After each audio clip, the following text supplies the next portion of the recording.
climb sometimes is a lot harder. They can't go anywhere. But anyway. Okay. Yes. Okay. Boker Tov, everybody. It's 11 a.m. in Toronto, 4 p.m. in London, England, I believe, since we had, of course, at 6 p.m. in Israel, where Simi Peters is waiting to teach. And we, on behalf of Torah in Motion, we're going to be introducing a new class, beginning of a 6-part series, Introduction to Midrash, and we have really one of the experts to teach on the topic. Simi's been teaching, Torah since she made Aliyah 40 years ago. She teaches at Nishmat. Before. Since before making Aliyah. Yes. 40 years, okay. All right, Baruch Hashem. She teaches Matan, Nishmat, and she's written a book on Midrash. I understand you're working on book number 2. So yes, it's a pleasure to welcome her, and we look forward to the series. She will share her screen in a moment. We'll try to post all the sources, and thank you very much, and we look forward to this. Okay. Okay, ladies and gentlemen, I'd like to start by saying that one of the difficulties in teaching about Midrash is the fact that it's something with which everyone is familiar. It's something, somebody is not muted. I'm hearing myself. Can we mute that? Everybody check and make sure that you're muted, please. It's one of the difficulties is that people are used to studying, hearing, reading Midrash, especially in secondary sources. Your kids have come home with their Midrash stories from Gan, from school, and Midrash is something that is so ubiquitous. It's so much part of Jewish scholarship that if you've done any learning, you've had a lot of exposure to it. And what sometimes happens when you have that kind of situation, it's like trying to explain to a fish what water is, right? It's just so ubiquitous. People have a particular sort of almost a definition in their heads about what Midrash is.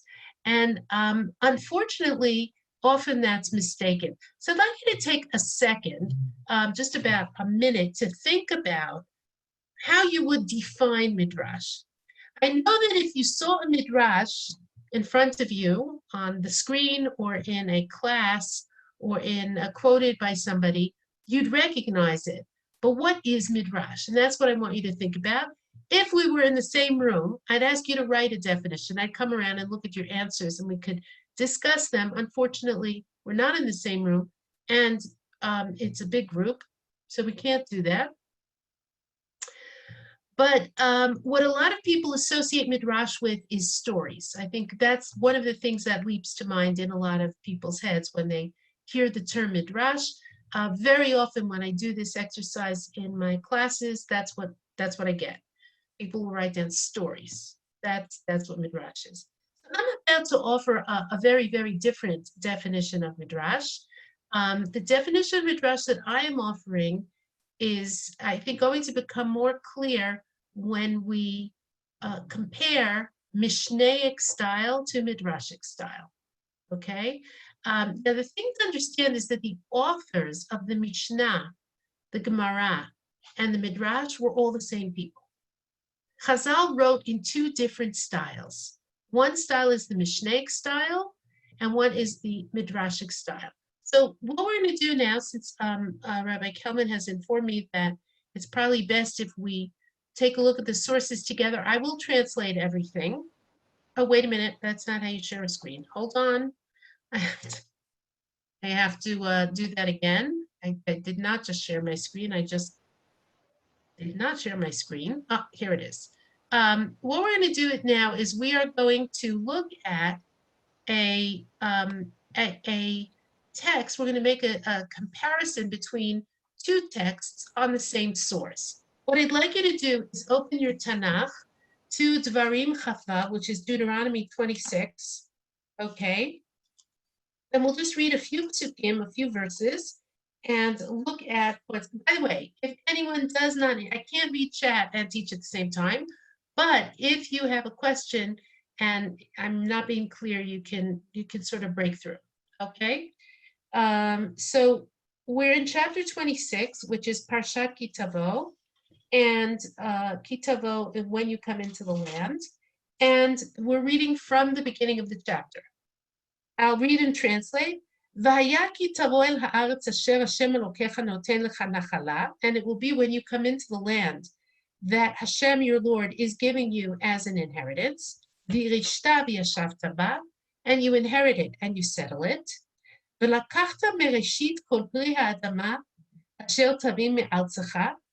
You will bring of the first of all the fruits of the earth that you will bring from your land, that Hashem, your Lord, is giving to you. And you will place it in a basket.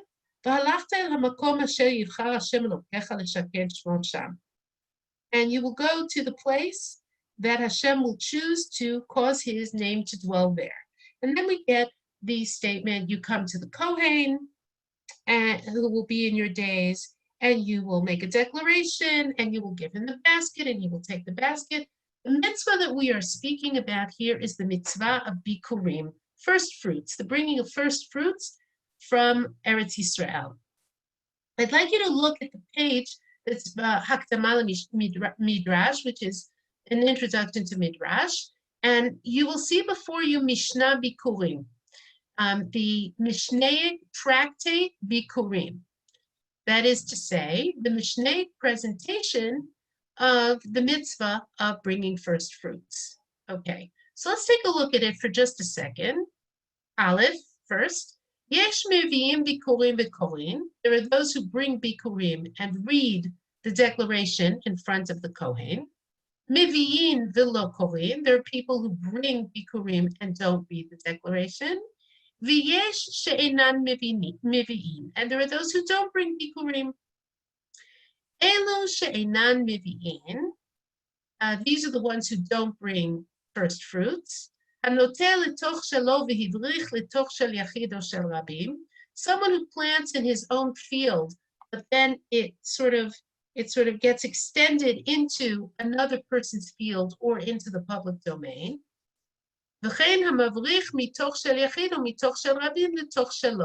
And similarly, somebody who pulls a vine or pulls a tree from the individual domain to the public domain, from those places to his own. Meaning, someone who has managed to plant his vine or his tree or whatever so that there are shoots going from his ground into someone else's ground, or from someone else's ground into his ground. And basically the Mishnah says, people like that don't bring bikurim. People like that don't bring first fruits. You don't bring first fruits from those trees or vines. Mishnah Bet. Me'ezet ta'amei no mevi. Why don't you bring first fruits in that situation? Mishum shene'emar, because it is said, Reshit bikurei admatcha. This is a quotation from Exodus, which is the second place where the mitzvah of first fruits is mentioned. The first of the first fruits of your land. You can't bring first fruits until all of the plantings are from your land. It's got to be your ground. It's got to be your portion. And then it goes on and says,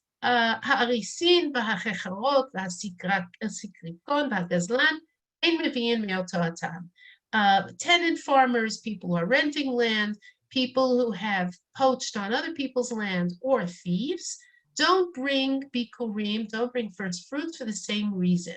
Shene'emar, mishum shene'emar, because it is said, Reshit bikurei admatcha, the first of the fruits of your land. In other words, you've got to own it to bring it. Let's go on. We're going to do one more Mishnah here. Ein mevi'in, we'll do a little bit of the first one.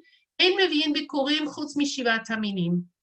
You only bring first fruits of the 7 special species which are uniquely special in Eretz Yisrael. And then it explains what's not included, what is included. And now take a look at Mishnah Daled. Elu miviyin velo korim. These are the people who bring bikurim or bring first fruits, but don't read the declaration in front of the Kohen. For example, a convert to Judaism because he can't say my fathers or whatever. Okay, so that is the layout of the first 4 Mishnaic teachings in the Tractate of Bikurim.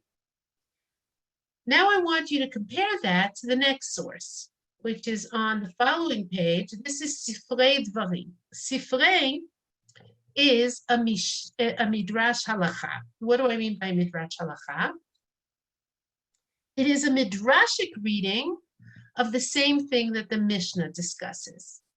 Okay, so let's think about this for a minute, and we will start by going back to the verses. Let's go back to Deuteronomy 26, and we will notice that the Sifrei reads or teaches the laws of first fruits very differently from the Mishnah. What does the Sifrei do?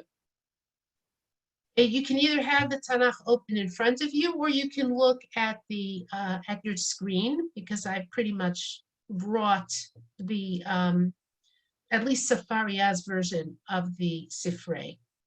I prefer a different one, but this will work. V'haya ki tavo el haaretz, and it will be when you come into the land.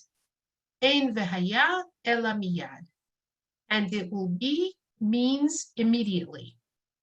Ki tavo el haaretz, when you come into the land. Aseh mitzvah ha'amura ba'inyan, do the mitzvah which is mentioned here, shebischara tikanes la'aretz, because in the merit of doing that mitzvah, you will come into the land. What the Midrash is saying here is, you're being given the land because you will bring bikurim from it, right? And it's the merit of the mitzvah of first fruits, which you will do once you settle the land. That's going to be the reason you'll be able to conquer the land. Okay? Asher Hashem Elokecha, that Hashem your Lord has given to you, noten lecha, that Hashem your Lord has given you. Rabbi Shimon Omer, Prat le'ever hayarden, Rabbi Shimon says, this excludes the east bank of the Jordan, meaning the other side of the Jordan,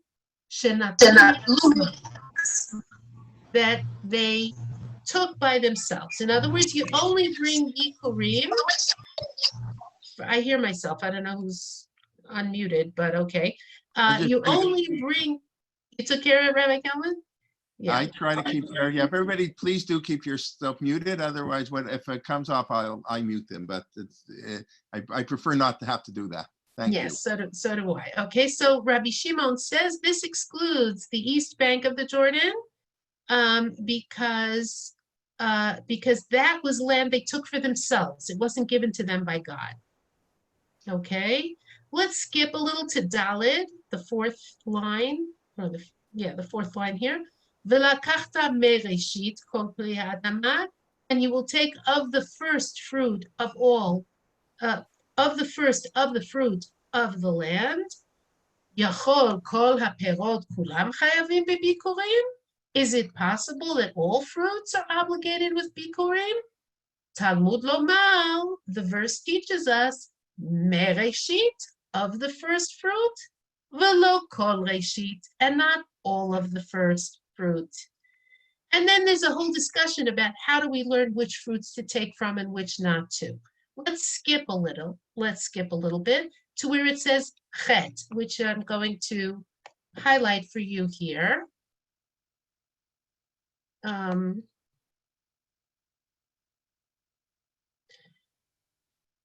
Okay, so you can see what we're up to. Kol pri, all fruit. Priyata mevi bikurim, you bring first fruits, only fruit. Ve'enata mevi yayin v'shemen bikurim. You don't bring wine or oil as first fruits. Okay, this is just a sampling of the Sifrei. I'm going to stop the share now for just a moment. This is just a sampling of the Sifrei, and I want you to consider for a moment, what's the difference between the Mishnah and the Midrash? I think you're probably all smelling a literary difference here, or a stylistic difference here. And this is going to be critical for understanding of what Midrash is. So since, again, we don't have enough time to really explore this, I will tell you what the difference is. The Mishnah starts with who brings, right? The Mishnah starts with who brings. What does the Midrash start with? The Midrash starts with the verses. The Midrash starts with the psukim. The difference between Midrashic style and Mishnaic style is that Mishnaic style is broader and more encyclopedic. Midrashic style is always based upon the words of the biblical text. And that's a critical difference because it determines the organization of the material, it determines the style in which you read the material, and that's what characterizes Midrash. Midrash is always a verse-based teaching. Midrash is always based on a pasuk.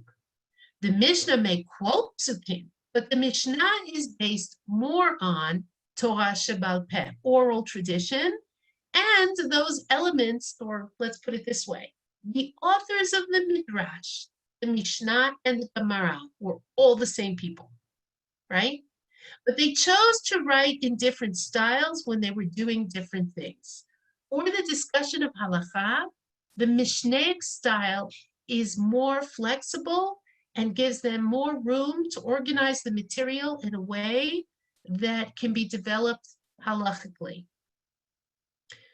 The Midrashic style, even though there's a lot of Midrash in the Mishnah and in the Gemara, in the Talmud, the Midrashic style is always tied to the biblical text.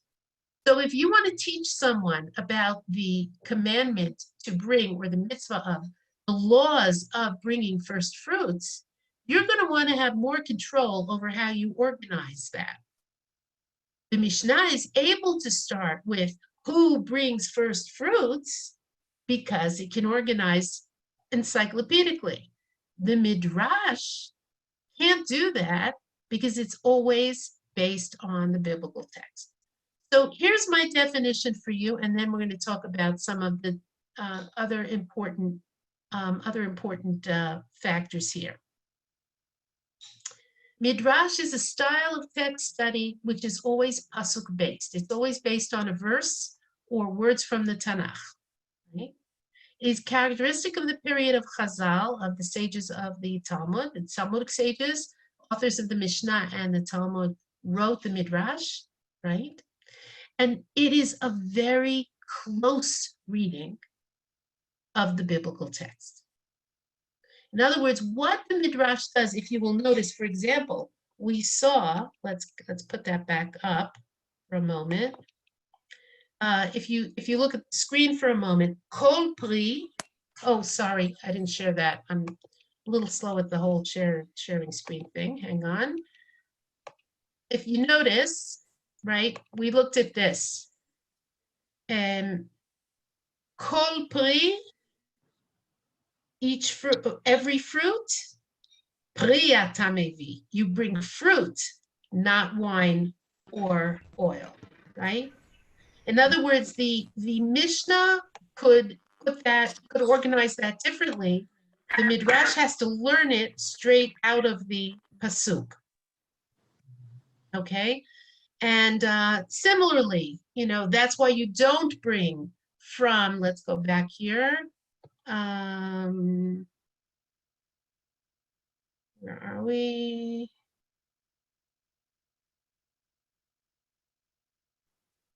Oh, here it is. Pasuk bet, hang on. What does the Mishnah do here? Sorry, ladies, gentlemen, I'm used to teaching women, so if I call you ladies, don't get insulted. It's just, that's what I do. Okay. It says, Asher Hashem Elokecha noten lecha, the first of the fruits of the land that Hashem is giving you. Rabbi Shimon Omer, Prat Le'ever HaYarden, excluding the east bank of the Jordan, Shenatlu me'atzmam. They took it by themselves. So it has to be noten lecha, the one that he gave to you, not one that you took yourselves. Notice that the Halacha is derived very closely and tightly out of the words of the verse. Okay. Now, one of the reasons we're looking at this is because looking at Midrash Halacha gives us an opportunity to think about Midrash differently. This is about as far from the Midrash is stories understanding of what Midrash is as you can possibly get, right? So the thing to understand about Midrash is that it's a way of reading, okay? Now, the Midrashim you think of when you think of Midrash are stories or parables or other uses of figurative language, which may make it somewhat confusing. So here again, I want to make it clear that Midrash Halacha and Midrash Agadah, right, which are, we just looked at an example of Midrash Halacha, Midrashic readings of the halachic, of the legal psukim, of the legal verses in the Torah, and Midrash Agadah, which are Midrashic readings of the narrative verses of the Torah. Both use the same style. The difference between them is where are they putting their forensic reading on, right? In other words, when you're reading Genesis, there is almost no halacha in Genesis, which means you're going to be using Midrashic style to do a very close reading of narrative verses, okay? When you're doing Shmot, Devarim, Vayikra, Deuteronomy, for example, like the portion that we just did, you're going to be using that very forensic reading on halachic verses, on verses that deal with Jewish law. Okay? Okay. So I think we're good. I think that's pretty clear. I'm sorry that I can't answer the chats now, but I can't multitask that well. Okay. So what is Midrash Agadah? Midrash Agadah is a close reading of narrative verses of the Tanach. That's what it is. Okay, a close reading of narrative verses of the Tanakh. As you can see, it can sometimes really, get to very high resolutions. You focus on a preposition, or you focus on a suffix, or you focus on, you take it apart into its atoms and you read it that way. So what's the difference between Midrash Agadah and Agadah? Right? Because when most people say Midrash, they're talking about Midrash Agadah, not Midrash Halacha. Okay, so here again, I'm going to have to give you a definition. There are two types of teachings that the sages of the Talmud and the Midrash taught. Okay, one is Halacha, legal teachings. One is Agadah, anything that is not a legal teaching. So for example, the stories about Rabbi Akiva and Rachel, the stories about the destruction of the temple, arguably some of the discussion of natural history or medicine in the Gemara are non-halachic teachings, right? That's called Agadah, as opposed to Halacha. Halacha is law. Midrash Agadah is a verse-based reading of non-halachic texts. Agadah is a non-halachic text. Okay? I hope that's not too confusing, because anybody we're good? We can go on? Okay. So why is Midrash so hard to understand? Why is Midrash so hard to understand? And here we have to talk about another thing, which is that we're going to have to distinguish Midrash not just from Mishnah, and Midrash Agadah not just from Midrash Halacha. We're going to have to distinguish Midrash from later biblical commentary. Okay? Arguably, biblical commentary starts with Rashi. Okay, that's what most of us would say. It probably starts a little bit earlier with the Gaonim, but for our purposes, we're going to say Rashi and the Rishonim. Rashi is the first, what we would call totally dedicated biblical commentator, right? Okay. Now, a lot of Midrash is, as we have pointed out, looking at the biblical text very, very tightly and very, very closely. And inevitably, that's going to involve commentary. So what's the difference between Midrash and, let's say, Rashi, or the Ramban, Nachmanides, or the Ibn Ezra, or some of the other commentators that you have heard of? Okay, what's the difference? I would say there are two differences. And we're going to look at some real texts in a minute so that it's not all just up in the air and definitional, okay? One of the differences is that the scope of Midrash is much broader. The biblical commentators set themselves a particular goal, okay? The particular goal that they set for themselves was, we want to interpret the biblical text. That's what we want to do. Rashi uses the term Pshuto shel Mikra, which means the plain sense of the text. And they argue about that.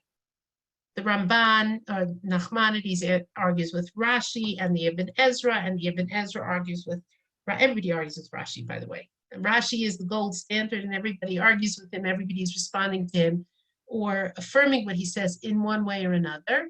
But all of the biblical commentators, starting with Rashi until our day, right, are all claiming or trying to interpret the biblical text. What are the authors of the Midrash doing? Well, the answer is they're doing everything.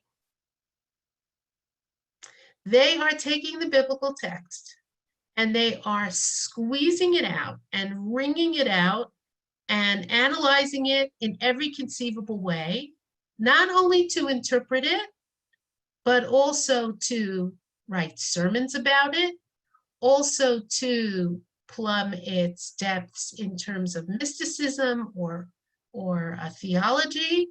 They are using the biblical text as their personal universe to explore. Okay? In other words, they don't make a rigid distinction between what we would call the plain sense of the text and everything else. In this respect, they're like the Greek philosophers, right? The Greek philosophers, and they were roughly of that period, what did the Greek philosophers do? Their field of study was the universe. And that included everything from biology, or what they thought was chemistry or physics, to ethics, aesthetics, metaphysics, theology, everything, right? And by the way, the science as the scientific age only starts when people start narrowing their focus, right? The Greek philosophers, the same Greek philosopher who asked the question like, what is truth, could also ask a question like, why do beavers build dams? He could ask any question, he could cover any topic, he could go anywhere, right? To understand what Chazal are doing, to understand what the sages of the Talmud, Midrash, and Mishnah are doing, we have to understand that for them, the universe of study is the entire Torah, Tanach, and the oral Torah. And they can ask any question and go anywhere with that. Anywhere from, what does this word mean, to what are the implications of this philosophically, to what are the halachic implications of this, to anything. They go everywhere. That's one difference between them and the later biblical commentators. The second difference, and it's an important difference, is that, and I'm going to use Nachmanides as an example right now. Nachmanides writes his commentary in linear prose argumentation. We recognize, we get it. When we read Nachmanides, we know what to do with Nachmanides because he's going to make his argument the way we would make our argument if we were writing a position paper or a college article or a newspaper article about something. He'll ask a question. He'll give an answer. He will back up his answer. He will write it in strict linear prose argumentation. Well, what do the authors of the Midrash do? The authors of the Midrash write their answers in parable, allegory, story, hyperbole, metaphor. You get the picture? In other words, there are two fundamental differences between the authors of the Midrash and the authors of the later biblical commentary. The authors of the Midrash see the biblical text as extremely broad. They can go anywhere with it, right? And when they want to tell you what something means, they might tell you something, they might explain their meaning by using a parable or a story. They're not going to use prose linear argumentation. Okay?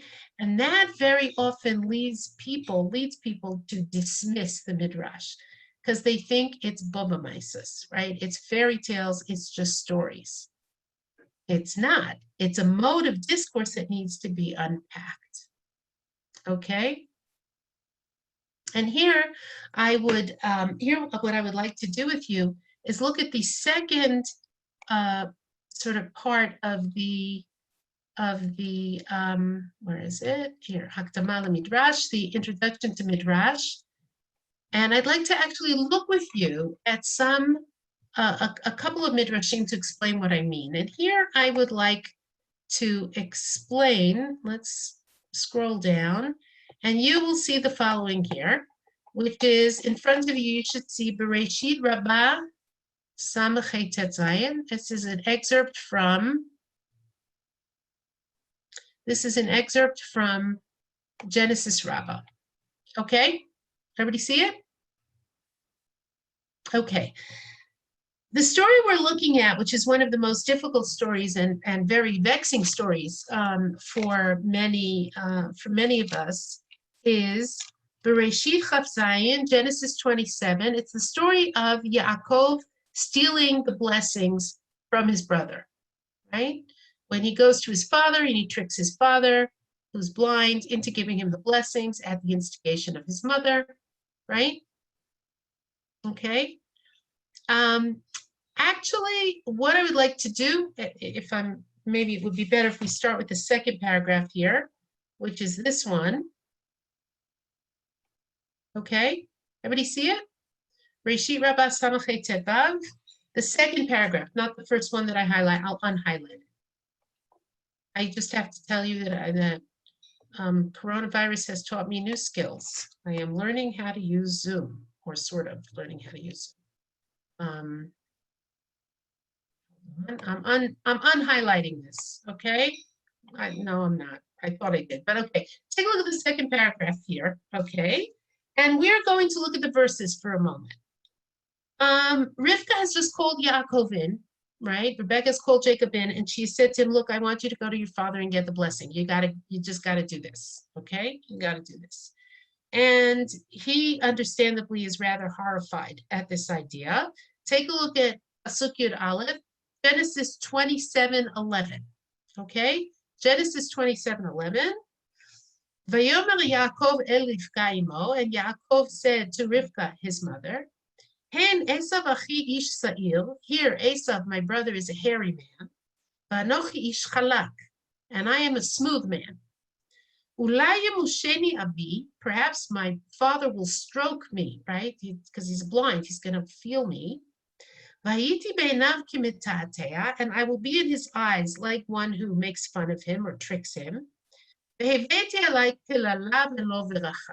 I will bring upon myself a curse and not a blessing.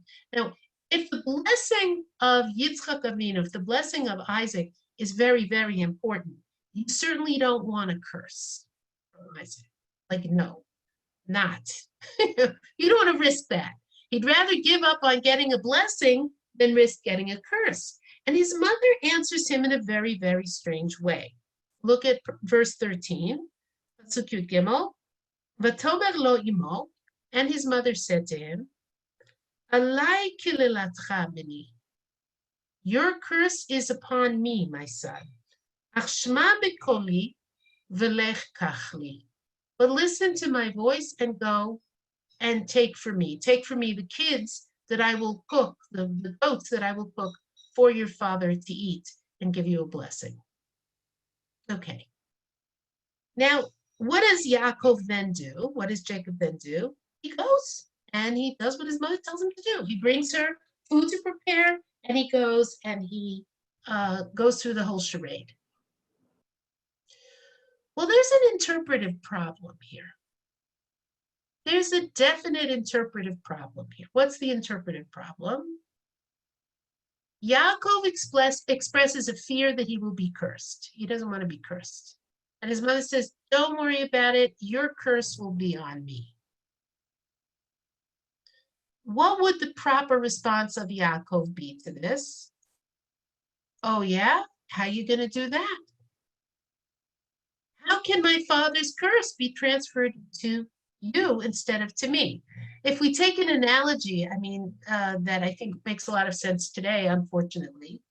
You decide you want me to pick up some sort of CD from your CAT scan for you in a hospital that is, teeming with COVID, right? And you say, go pick up my CAT scan for me. And I say to you, I don't want to go there. I'm not going to go there because I'll get sick. And you say, don't worry, it's on me. I'll take care of it. I'll get sick instead of you. What would you say to such a person? Pick up your own CAT scan. That's what you would say, right? In other words, your curse will be on me. How does that work? What's clear here is there's something missing in the text, and there is something that Yaakov understands from his mother's response that we don't understand from his mother's response. What does the Midrash do? So now I'm going to highlight this so you can see it.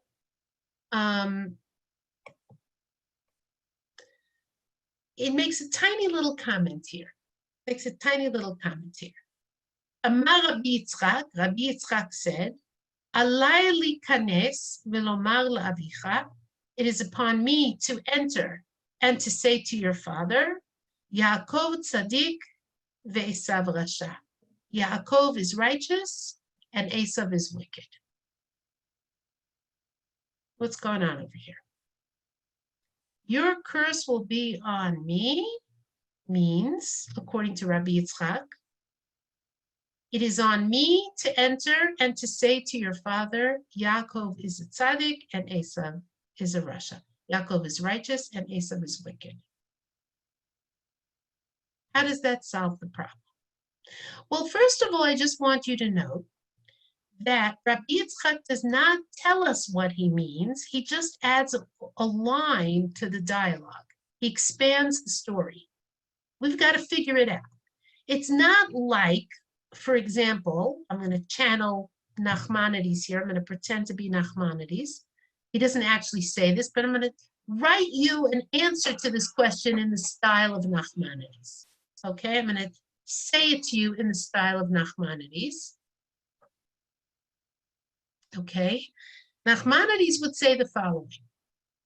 He'd say that Rivka, our matriarch Rivka, understood, right? Our matriarch Rivka understood that a curse cannot affect a person who is innocent. It can only affect a person who is guilty. Now, Yaakov is afraid of being cursed by his father. But what does Rivka say to him? In this situation, you are innocent, but it is I who am guilty. Because what should I have done? What should I have done? It's my responsibility to go in there and make sure that your father gave the blessing to the right son.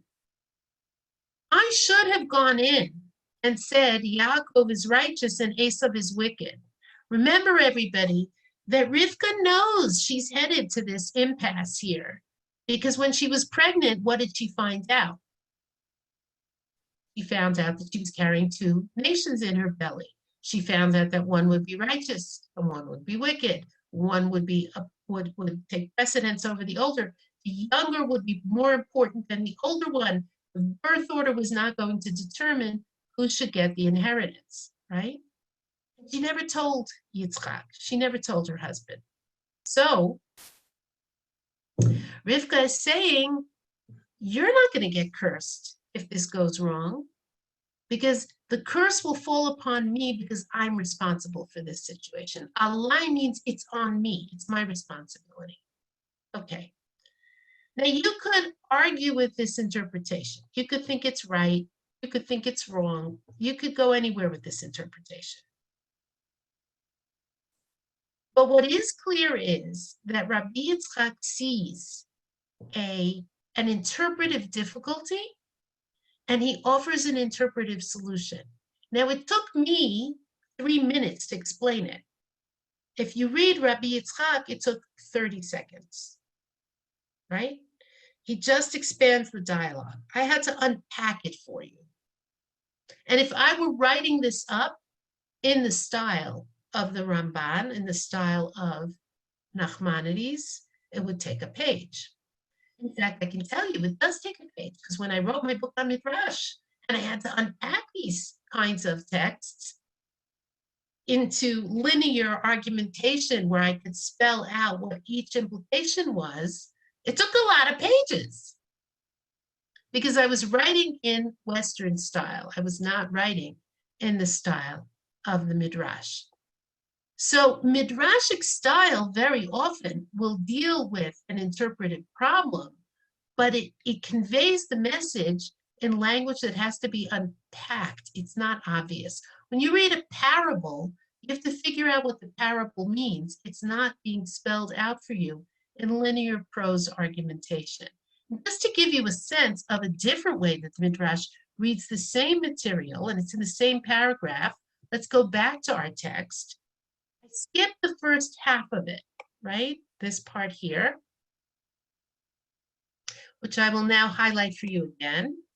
Okay. Everybody see it? And his, oh no, I didn't share it. I'm sorry. I did it again. I'm sorry. I'll get better at this. I highlighted it, but I didn't share it. I'm not little Miss Technology. What can I tell you? Okay. It is now highlighted. You see it? Vatomer lo imo, and his mother said to him, Alai kilelatcha b'ni, your curse is upon me, my son. Rabbi Abba bar Kahana amar, Rabbi Abba bar Kahana said, Adam shechata, a man who sins, lo imo nitkalela? It's a question, ladies and gentlemen.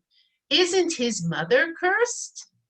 Meaning, who gets cursed when he sins? Who does everybody curse? Who does everybody blame?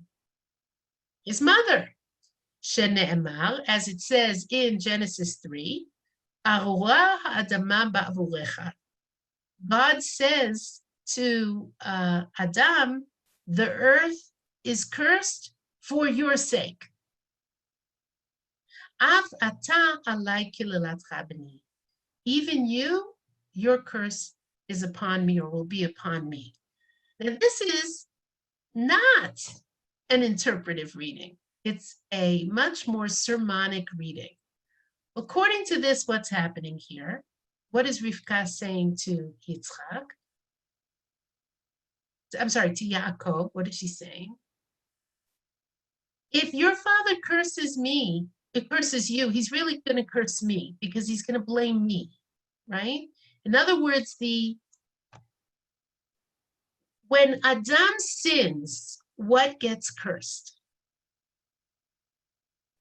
Adama, the earth. Why? Because Adam comes from the Adama. Adam comes from the earth. You know the expression Mother Earth, right? The earth is Adam's mother.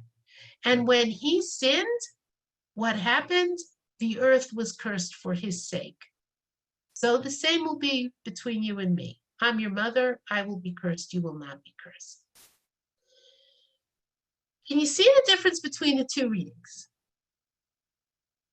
The second reading is much closer to our understanding of an interpretive reading, right? It's much closer to an understanding of what the verse could mean.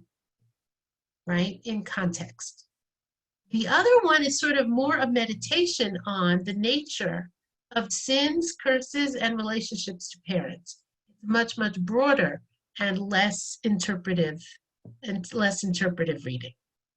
Okay, I'm going to stop here for a moment and take some questions because I have a feeling there's a lot of you here, and I have a feeling that not all of you are necessarily getting what I'm doing here. So do you want to go through the question yourself, or do you want me to read the questions for you? Please help me, Rabbi Kelman. Okay, Please help me. Okay, so let me start. There are quite a number of questions. I think very powerful questions. Okay, just let me find it here. Okay, first question here. I'll go in order. If the Mishnah and the Midrash have the same exact authors, why divide it instead of presenting as a whole? And where the editors compilers the same people in the same time period? I'll combine that with a later question: is what was your evidence that it's the same people? That's what somebody wanted to know. Amar Rabbi X, one in the Mishnah and one in the Midrash. It's the same people. Good. It's just that, Amar Rabbi Akiva in the Midrash, Amar Rabbi Akiva in the Mishnah. Same guy, same people, same names, same whatever. I think the reason that Chazal wrote in two different styles is because they had different needs, right? In other words, in the Mishnah, they were developing a way of transmitting oral teachings and written teachings about halakha, and they needed something that they could organize to cover everything, and I'll explain why. I didn't really say this, and maybe I should. There are not enough words in the Torah to give us all of the laws of the Torah. So for example, right, all the laws of slaughtering animals. What's the word in the Torah? Vizavachta, and you shall slaughter. You can't write a whole tractate on the laws of slaughtering based on that word, right? I could give other examples, but basically there aren't enough words in the 5 books of Moses to cover all the halachot. So if you want to teach people all of Jewish law, you can't use the words of the psukim, the words of the verses, to convey that. You also need to have access to case law. You also need to have access to oral Torah. You need to be able to organize it in a coherent way that someone can logically follow. Am I obligated? Am I not obligated? Under what circumstances am I obligated? If you follow the order of the verses, which is what Midrash Halakha does, you're not going to cover everything, and you're not going to necessarily cover it in a way that will make it accessible. And the proof of that is that the Talmud is built off the Mishnah, not off Midrash Halakha. Okay? Did I answer that question, or is there anything left here? Okay. If you didn't, now people can unmute themselves, but if they have what they want to add. But okay, let's continue. We'll do the unmuting later. Sure. How does the interpretive method of Midrash Halakha, as manifested in the Sifrei, compare with the Yud Gimel Midrash Torah Nidreshet Behem Yishmael? So I'm assuming you touched upon it, distinguishing between Midrash Halakha and Midrash Agadah. That's right. I don't know if you wanted this. Maybe in the future you'll talk about that. But okay. Well, that's a big topic. I don't think I can really address that. That's what I'm saying. Okay. Let me go. Okay, yeah. Somebody would like very quickly, if you'd like to now or in the future, give a short overview of all the different collection of Midrashim, Yalkut Shimoni, Midrash Halacha, Tanchuma. I assume that's what they're referring to, when they were written. Okay, I can refer you to an excellent book in Hebrew, and I can refer you to some excellent works in English. You don't need me for that. It's my feeling. There's a wonderful book by a woman called Anat Razel, Reish Yud Yud Zayin Lamed, called Mavo HaMidrash. For those of you who read Hebrew, it's a sort of handbook where she goes through the different midrashim, and she tells you what period they are and where they come from and shows you examples. The Encyclopedia Judaica has a not bad article on the same topic. I hate to say it because I'm even embarrassed to say it, but Rib Google isn't bad either. You know, you can find that material, I think, more easily online. And it's boring, to be honest. It's a little boring. It's not actual, it's not the same as actually studying text. So Okay. I refer you to those. If you want to send me that, maybe I can send that in an email to people if they want to look at it. With pleasure. English, I assume most people would prefer reading in English. Some might prefer the Hebrew, but we can send both. If you have a few articles to recommend, I can send links even on Rabbi Google. Rabbi Google is a big Talmud Chacham, whether we like it or not. Okay. All right. How do you handle the question? I guess the Rambam here, whatever, any of the Midrashei Agada are factually and historically true or not. We're going to talk about that. Okay. We're going to have to talk about it a little bit later. Interesting question here. In a world where blessings can be sold or stolen, why can't the curses be transferred? Well, you'd have to explain the mechanism, right? Because why shouldn't the curse go on Yaakov? He's deceiving his father, right?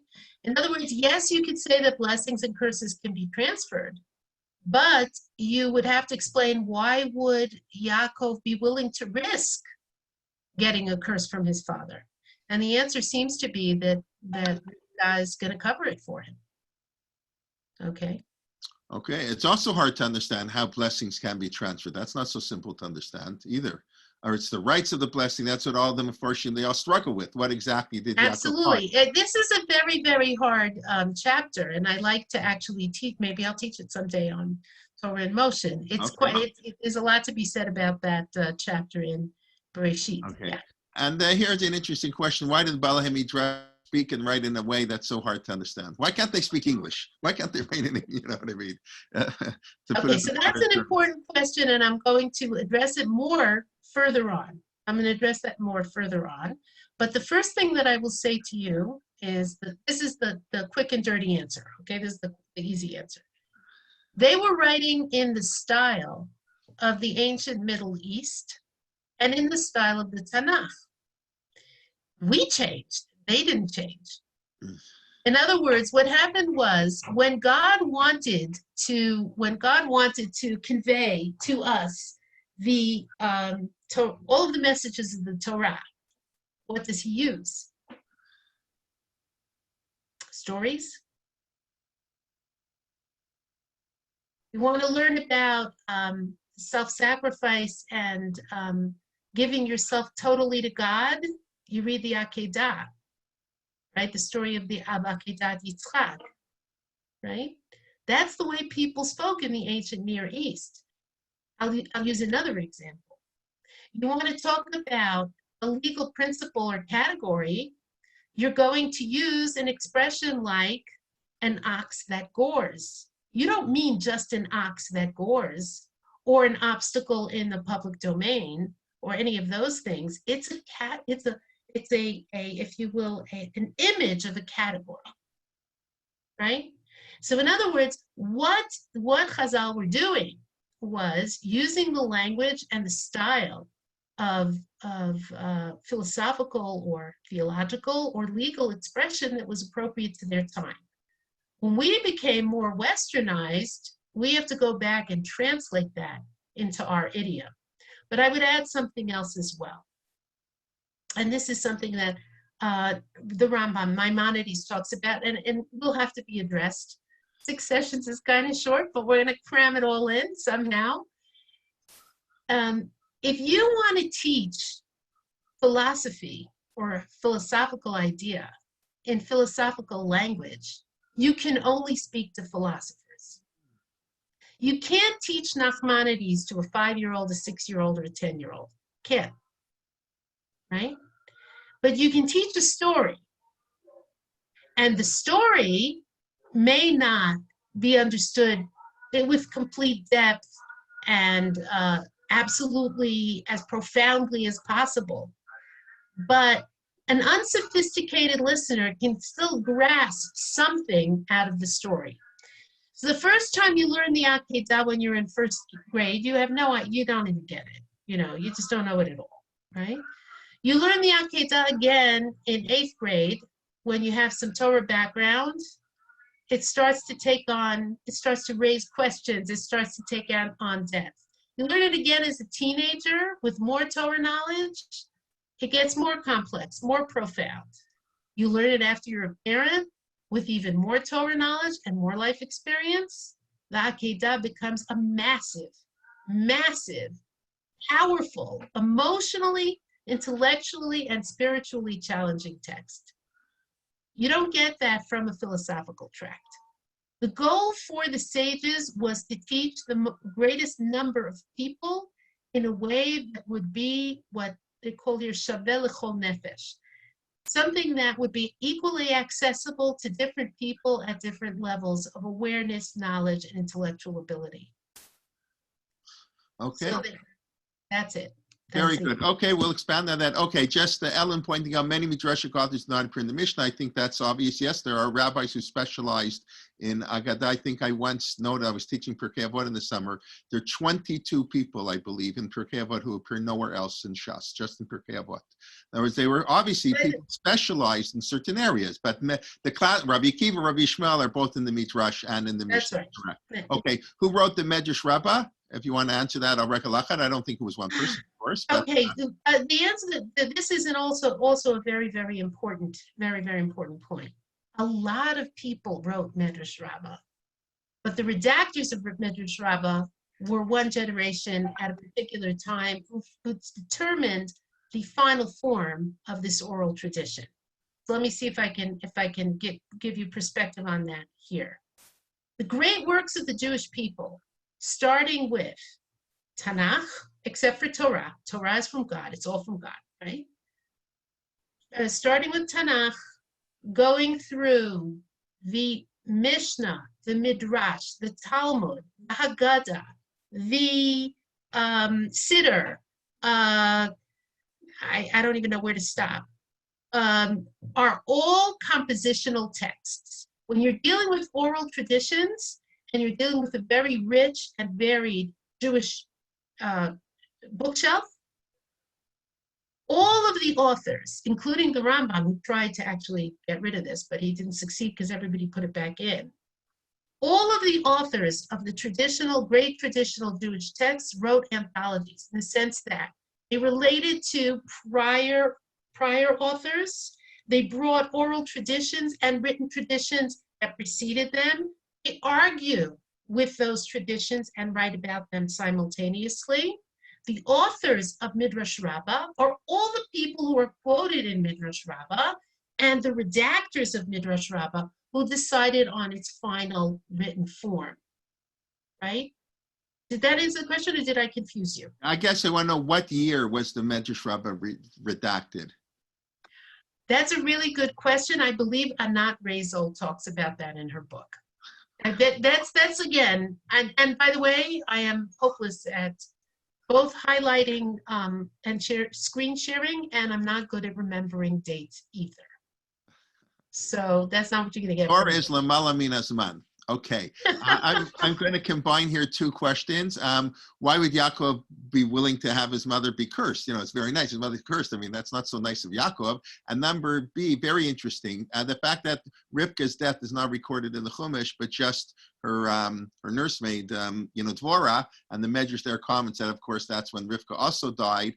Maybe that's a form of a curse that she doesn't even get mentioned. Interesting. If you want to comment on those two questions. Very, very briefly, I would say that the question of why Yaakov is willing to do something, this ein shliach lidvar aveira, you can't send someone to do a crime for you. The whole question of what happens in Genesis 27 is a profoundly, I can't answer it on one foot, really. I'm not Hillel.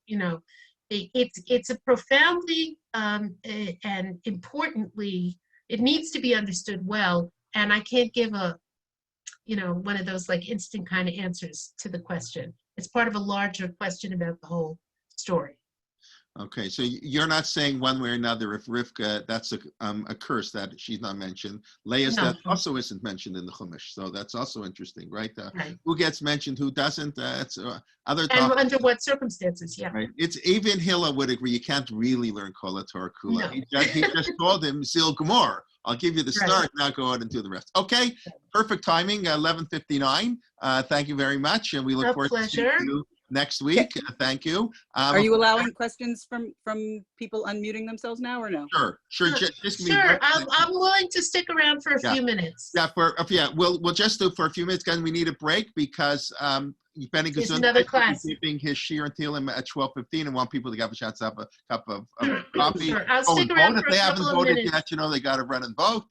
Those who live in America, and if they haven't, And I have to give it Shiur at 5 minutes. 8 We'll o'clock take 5 my minutes. time. Okay, but everybody welcome to say for Benny Gesundheit, and tomorrow, of course, morning, Marty Lakshin continuing biblical commentaries they didn't teach you in yeshiva. So we're doing Midrash, then we're doing Tanach itself, and then we're doing the Midrashim. See, we got everything all together. Okay, I want to ask a question. I wanted to ask a question.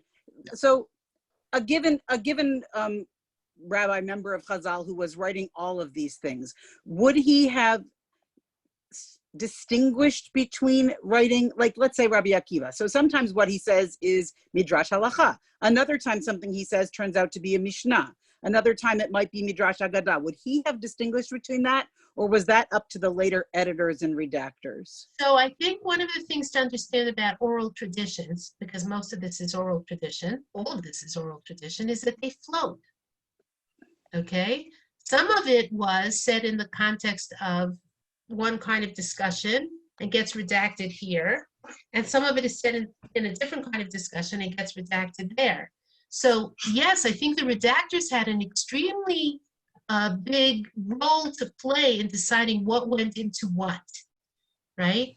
So Rabbi Yehuda Nasi and Rabbi Ashi determined the final form of the Mishnah and the Gemara. They were drawing on oral traditions that, they float around all the time. And the redactors had the most influence over where did things end up in the canon of Jewish texts. I think that would be, I'm not a scholar this is not my area of expertise, but I would say that's broadly speaking what we would say. Okay, does that answer? Yes, thank you. Simi?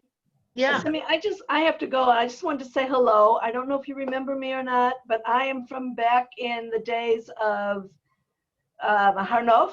I used to come to your house. Janice is my name, and I just wanted to say hi. Hi, your face looks familiar, and hi, Toby. How are you, Toby? Toby's a former student from way back. Hi, Simi. So great to see you. I'm leaving now. Great to see Bye. you too. Okay. Thank you. Thank you very much. All right. Okay, go. We'll see you next week, please God. Ezrat Hashem. Be well. Okay. Thank you Take very care. much.